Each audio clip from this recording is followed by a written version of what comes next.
Chairman, I have two questions, and I hope Mr. Winkleman won't take offense at the first one. The first question is that I have received complaints from some SME accountants that there is a perception that your investigations tend to focus on SMEs rather than the Big Four. Would it be possible in future to provide breakdown of your cases? The complaint is that you disproportionately focus on firms outside the Big Four, partly because you are from a Big Four firm yourself. I don't know whether that's true or not. It's a perception. Secondly, there is also a comment that because of mainland Chinese laws on 檔案法 archives and Chinese laws on secrets, state secrets, 檔案法 and 國家機密法, a lot of the SME firms which do business in the mainland cannot bring their working papers to Hong Kong. Are you aware of that? In your pursuit of efficiency, can you take that into account? Because they say you are making life very difficult for these SME firms dealing with mainland clients. Okay, first of all, I take no umbrage at the first question, whatever. Thank you. Now, in actual fact, it turns out that quite a few of the complaints, and remember, it's the complaint that drives the work that we do, and quite a large number of the complaints have come in relating to small and medium-sized firms. As I mentioned earlier, sometimes these firms take on listed company audits that are quite complex, and perhaps their ability to fund the resources needed is a bit lacking. I have no objection, as I said before, to small and medium-sized entities taking on listed companies, but they need to recognize when they outgrow their expertise.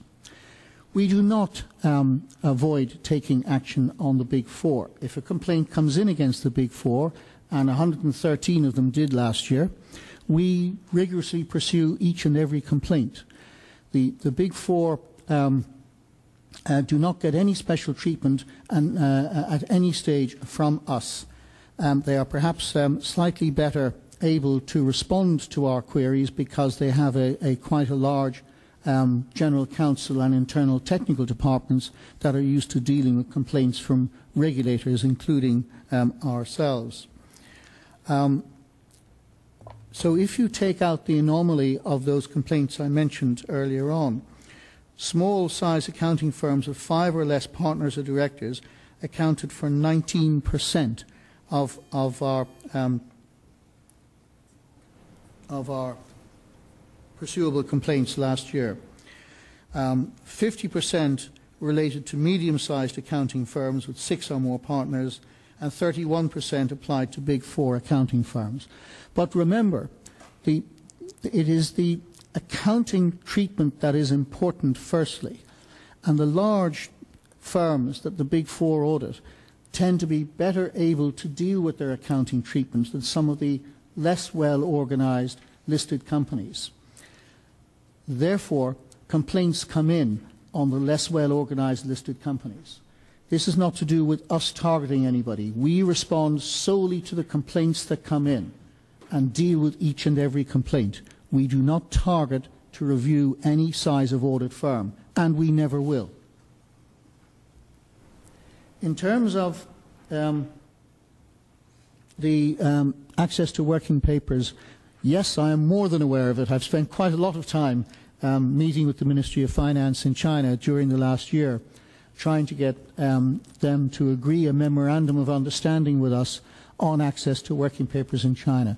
We, of course, understand the regulations, and the regulations were tightened up in July 2015, meaning we just cannot get access to anything at the moment. Neither can the HKICPA. So in terms of launching investigations, they have to be held up. Once we look at the complaint, if there's nothing to pursue, then we close the complaint. If there is something to pursue, in order to provide the evidence, we would need access to the working papers. In the absence of being able to get that, we are unable to pursue that investigation any further. Therefore, we do not continue to badger any firm, regardless of size, for working papers currently in the process until we can get a memorandum of understanding properly drawn up. Okay, thank you.